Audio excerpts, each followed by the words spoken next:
You probably don't have a problem playing video games or browsing social media on your phone. In fact, I have no doubt you could sit in front of a screen and do both of those activities for 2 hours or even longer without breaking your concentration. But what about half an hour of studying? Oof, that might be too hard. How about working on your side business for another hour? Doesn't sound too appealing. Even though you logically know that studying, exercising, building a business, or something equally productive will bring you more benefits in the long run, you still prefer watching TV, playing video games, and scrolling through social media. One might argue that it's obvious why. One activity is easy and doesn't require much effort, while the other activity is difficult and it requires you to apply yourself. But some people seem to have no problem studying, exercising, or working on their side projects regularly. Which begs the question, why are some people more motivated to tackle difficult things? And is there a way to make doing difficult things easy? To answer this question, we need to look at this brain neurotransmitter: dopamine. Dopamine is often considered a pleasure molecule. But that's not quite what it does. Dopamine is what makes us desire things, and it's that desire that gives us the motivation to get up and do stuff. If you're not sure how powerful dopamine is, let me introduce you to a few experiments neuroscientists did on rats. The researchers implanted electrodes in the brains of rats. Whenever the rat pulled a lever, the researchers stimulated the rat's reward system in the brain. The result was that the rats developed a craving so strong they kept pulling the lever over and over for hours. The rats would refuse to eat or even sleep. They would just keep pressing the lever until they would drop from exhaustion. But then the process was reversed. The researchers blocked the release of dopamine in the brain's reward center. As a result, rats became so lethargic that even getting up to get a drink of water was not worth the effort. They wouldn't eat, they didn't want to mate, they didn't crave anything at all. You could say that the rats lost all will to live. However, if food was placed directly in their mouths, the rats would still eat and enjoy the food.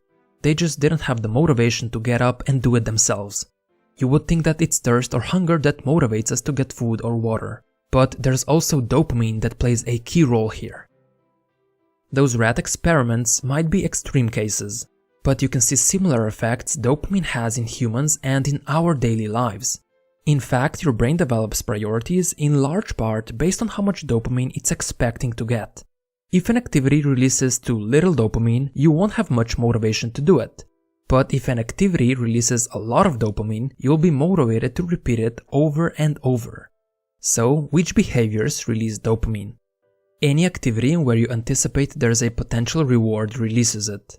But if you know there are no immediate rewards with the behavior, your brain won't release it. For example, before you eat comfort food, your brain releases dopamine because you anticipate that the food will make you feel good, even if it actually makes you feel worse.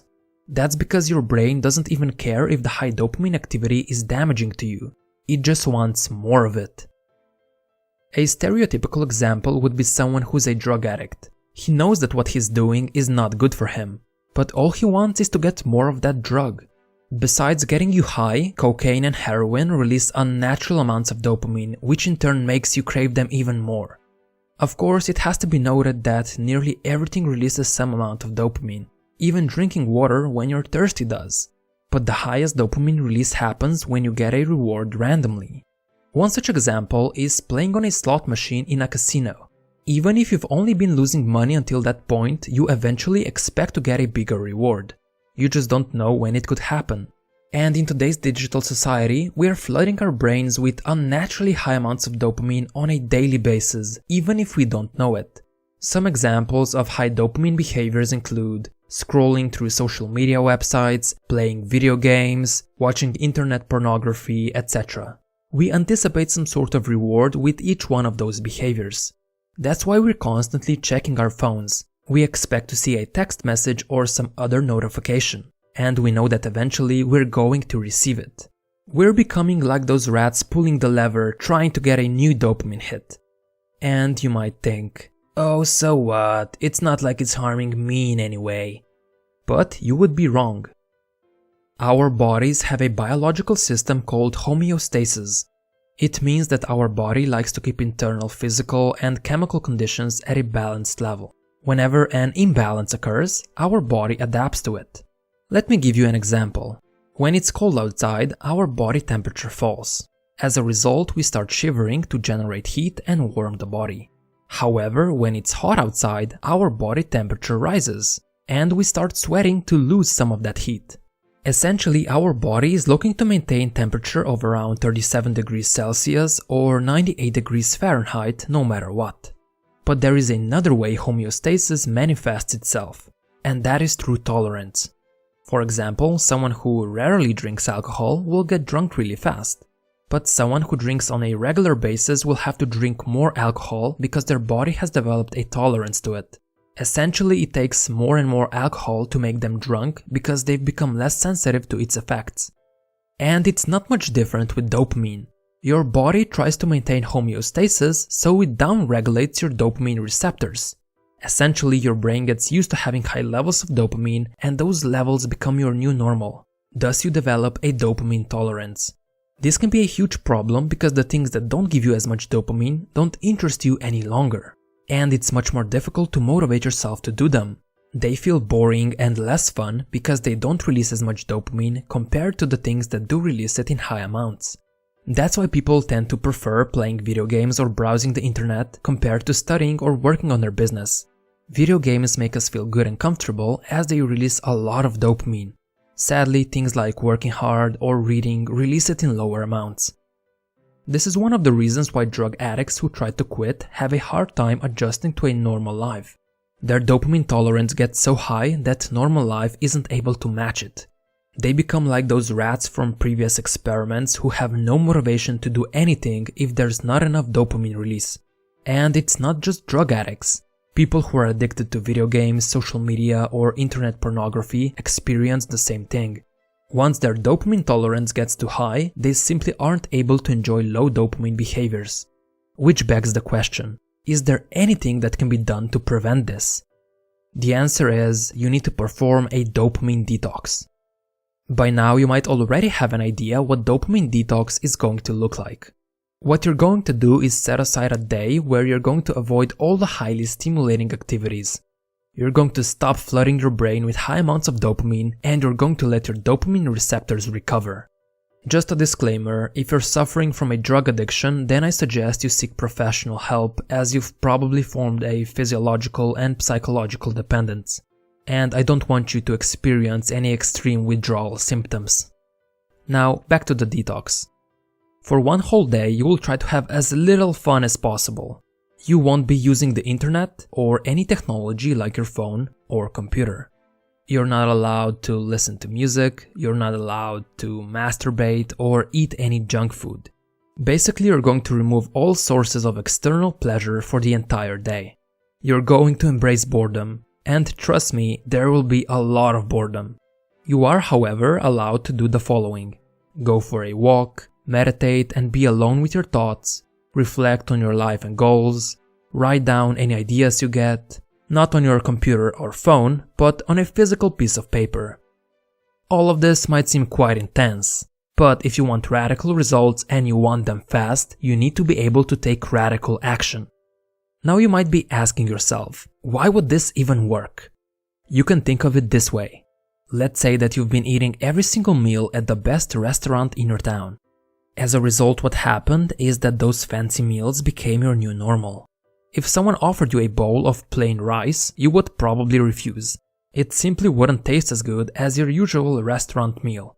But if you suddenly find yourself stranded on a deserted island and you're starving, suddenly that bowl of plain rice doesn't seem so bad. And that is what the dopamine detox does. It starves you of all the pleasure you usually get, and in turn it makes those less satisfying activities more desirable. To put it simply, dopamine detox works because you become so bored that boring stuff becomes more fun. Now, if you don't want to take such extreme action and starve yourself of all the pleasure, you can perform a smaller dopamine detox. You're going to pick one day of the week where you're going to refrain from one of your high dopamine behaviors completely. Whatever that behavior might be. Maybe checking your phone all the time, playing video games on your computer, binge watching TV, eating junk food, watching internet pornography, whatever. And from now on, every single week for one whole day, you're going to avoid that activity. You can still do other things, but the behavior you pick is off limits. Yes, you will feel slightly bored, but that's the point. You want to let your dopamine receptors recover from the unnaturally high dopamine that's been flooding your brain. And boredom is going to propel you to do other things that day. Things that you would normally put off because they don't release as much dopamine. And because you're bored, it's easier for you to do them. Of course, avoiding high dopamine behavior once in a while is good. But ideally, you should avoid those behaviors altogether, or at least as much as possible. Instead, you want to connect more dopamine to the things that will actually benefit you. And what I found is that your current high dopamine activities can serve as an incentive to pursue things that actually give you those long-term benefits. In other words, you could use your high dopamine activity as a reward for completing difficult work. And this is exactly what I do myself. I track all the difficult, low dopamine work I do. Cleaning my apartment, practicing the piano, reading books, doing some sort of exercise, creating these videos, etc. After I'm able to get a certain amount of work done, I reward myself with some amount of high dopamine activity at the end of the day. The key words here are after and at the end of the day. If I indulge in high dopamine behavior first, then I'm not going to feel like doing the low dopamine work. I'm simply not going to be motivated enough. So I always start with the difficult things, only then I allow myself to indulge in high dopamine activities. To give you an example, for every completed hour of low dopamine work, I reward myself with 15 minutes of high dopamine behavior at the end of the day. That means that for 8 hours of low dopamine, I allow myself roughly 2 hours of high dopamine behavior. Of course, these are my ratios. You can tweak them to your liking. Also, it has to be noted that if you're addicted to something that's damaging to your health, then you don't want to treat that behavior as a reward. Instead, find a different reward that's not as damaging. One that you still think is worth the effort. And if you're wondering what my guilty pleasure is, it's the internet. I can easily get lost there for hours without doing anything else. That's why I have this system. It's so I'm able to control my addiction. But make no mistake, even with this system, I still plan days where I abstain from high dopamine activities completely. To conclude this video, I want to say that it is possible to make doing difficult things feel easier. But when your brain is getting so much dopamine all the time, you won't be as excited about working on something that doesn't release much of it. That's why you might want to limit your phone and computer usage along with other high dopamine releasing behavior. And I can tell you that it's definitely worth it. So if you have motivation problems, start dopamine detoxing your brain as soon as possible. Separate yourself from the unnaturally high amounts of dopamine, or at least expose yourself to it far less frequently. Only then will normal, everyday, low dopamine activities become exciting again, and you'll be able to do them for longer. We are all dopamine addicts to a certain extent. And that's a good thing, because dopamine motivates us to achieve our goals and improve ourselves. But it's up to you to decide where you're going to get your dopamine from.